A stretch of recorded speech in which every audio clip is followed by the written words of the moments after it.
Hello, in this video we'll be talking about what similarity actually is. And similarity is the idea that two things can be the same shape but different sizes.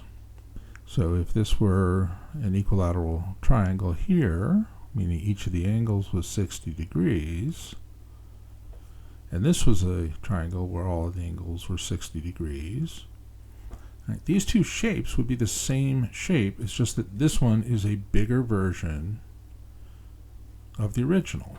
Now we're used to seeing this in real life in terms of distance of objects from us. So if you're standing here and you're looking out you're on a field and your best friend is standing over here, right? They are the size that they are, right? But when they're way over here, they look really small. And so if you've ever done that thing where you hold your fingers out and you can hold somebody in between your two fingers, it's almost then squish them. That's the fun part of it. But somebody looks like they're that big, but they look exactly like when they look. However, if they get all up in your face, it's the same person. They look the same as they did over here, just now they are much bigger. That's all similarity is. And if you've ever played with blowing something up on a copy machine, or if you've ever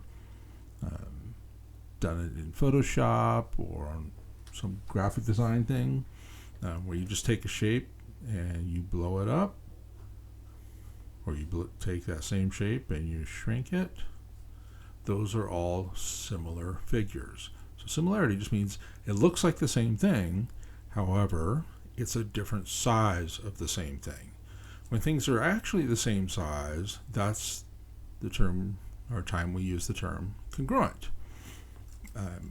The other thing about similarity is since the shapes are the same, one is just a bigger version of the other, if we knew what the lengths of the sides were, and we knew what the factor was, so this is sometimes called a scale factor, meaning how many times have you blown it up or shrunk it.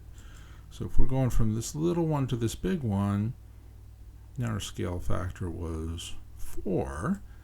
In the new triangle, which is the exact same shape as this one, just bigger, each of the sides would now be 4 times bigger than the original.